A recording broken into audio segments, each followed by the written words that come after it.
Les Confessions de saint Augustin, livre 13, chapitre 24, suite. Car si nous considérons, non pas allégoriquement, mais proprement la nature des choses, ces paroles, croissez et multipliez, conviennent à tout ce qui est produit de semences.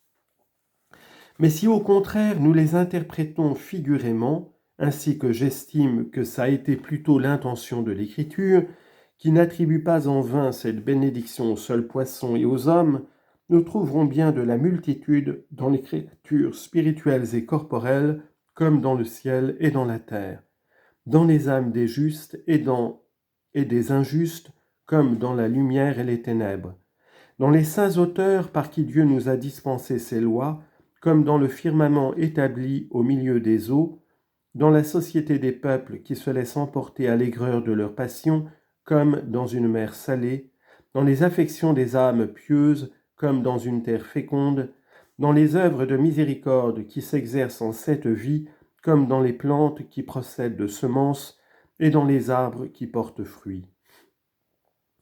Dans les dons spirituels qui paraissent et qui éclatent pour l'utilité du prochain, comme dans le soleil et dans la lune, et dans les passions bien réglées, comme dans une âme vivante. Nous trouverons, dis-je sans doute, dans toutes ces choses multitude, abondance et accroissement. Mais nous ne trouvons que dans les paroles sensibles et dans les pensées de l'esprit cette augmentation et cette multiplicité qui fait qu'une même chose est dite en diverses sortes et qu'une seule énonciation est entendue en plusieurs manières. Ainsi, parce que c'est la profonde misère des hommes qui sont devenus tout charnels par le péché qui est cause de la multiplication des signes corporels, et qu'au contraire la multiplication des sens et des pensées vient de la fécondité de la raison, l'un a été marqué par la multiplication des poissons qui se fait dans les eaux, et l'autre par la multiplication des hommes.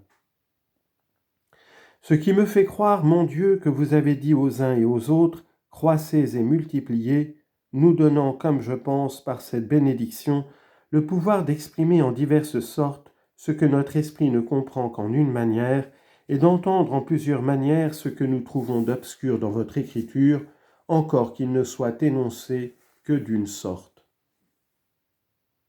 C'est ainsi que les eaux de la mer se remplissent de poissons par les diverses manières dont les vérités divines sont exprimées, et c'est ainsi que la postérité des hommes remplit la terre, et cette terre est l'âme du juste qui fait paraître par son zèle à chercher les vérités divines qu'elle a été séparée des eaux amères de l'infidélité pour devenir une terre sèche, et que la raison domine sur elle comme Dieu dit à l'homme qu'il dominerait sur la terre.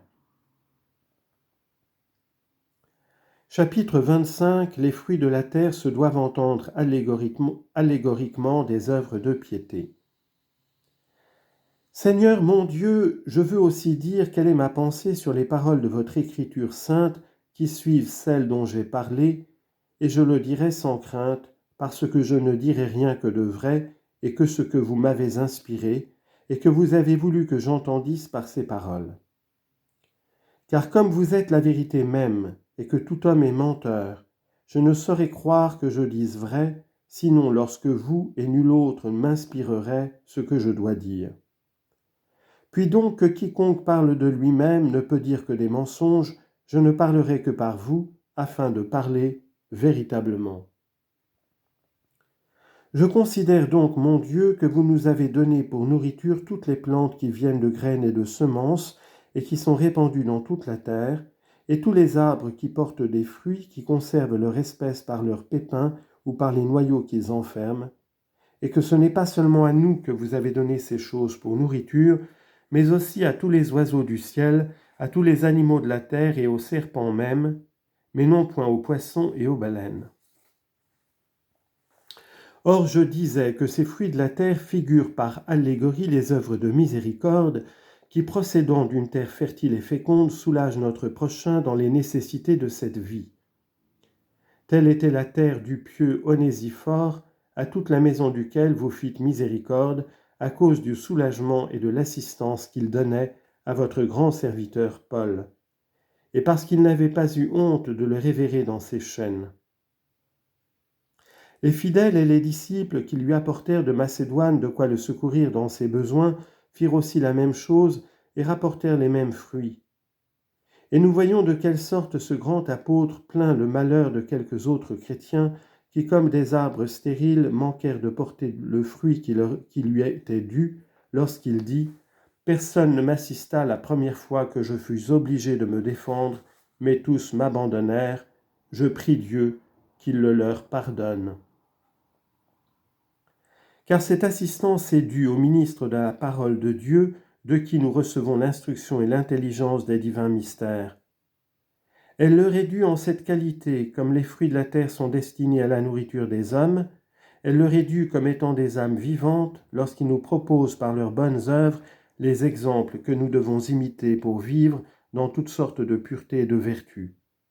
Et enfin, elle leur est due comme à de célestes oiseaux, parce que la bénédiction que Dieu donne à leurs paroles fait multiplier les fidèles sur la terre et que le bruit de leur voix s'est fait entendre jusqu'aux extrémités du monde. Chapitre 26. Que le fruit des œuvres de miséricorde est dans la bonne volonté. Or, ces fruits de miséricorde et de charité ne nourrissent et ne rassasient proprement que ceux qui en ressentent une sainte joie. Mais ceux qui n'ont pour Dieu que leur ventre n'ont garde de la ressentir. Car de la part même de ceux qui font ces aumônes, ce n'est pas ce qu'ils donnent qui est le fruit, mais l'esprit avec lequel ils le donnent. C'est pourquoi quand je considère cet apôtre qui ne pensait qu'à servir Dieu et non pas à satisfaire son ventre, je vois quelle était la cause de sa joie lorsqu'il reçut par Épaphrodite ce que les Philippiens lui envoyaient. Je le vois et ne saurais trop m'en réjouir avec lui. Je vois, dis-je, quel est le fruit de sa joie, et il n'y a que cette joie qui le remplisse et le rassasie. Car il dit en parlant avec vérité, « Je me suis réjoui infiniment au Seigneur de ce que votre affection envers moi a commencé à refleurir, non qu'elle ait jamais cessé d'être en votre cœur, mais la tristesse et l'ennui l'avaient empêché de paraître. »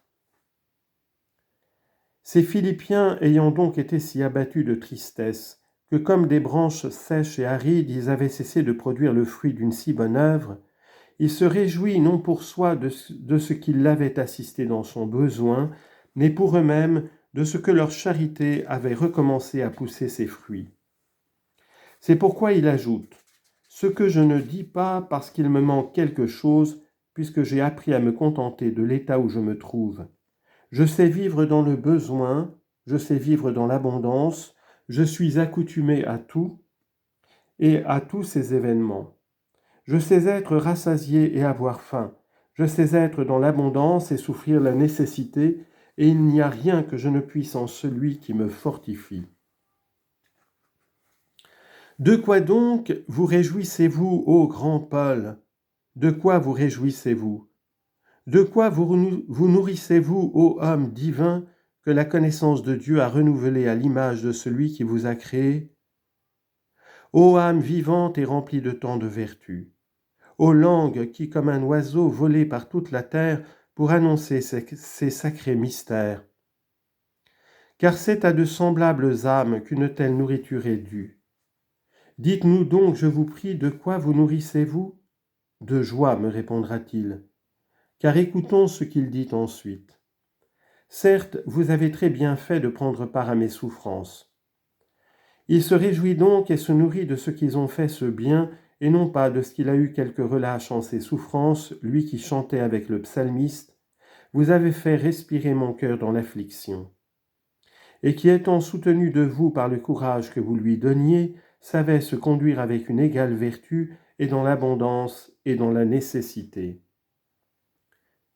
Car vous saviez, dit-il aux Philippiens, que lorsqu'au partir de Macédoine j'ai commencé à annoncer l'Évangile, nulle autre Église n'a eu communication avec moi en ce qui est de donner et de recevoir, que vous seuls qui m'avez envoyé de diverses fois à Thessalonique les choses dont j'avais besoin. Il se réjouit donc de ce qu'ils ont recommencé à faire ces bonnes œuvres. Il se réjouit de les voir porter de nouveaux fruits et de ce que le champ de leur âme reprenait son ancienne fertilité. Mais n'est-ce point à cause de l'avantage qu'il en reçoit, puisqu'il dit qu'ils lui ont envoyé ses charités pour s'en servir en son besoin? N'est-ce pas, dis-je, pour ce sujet qu'il s'en réjouit?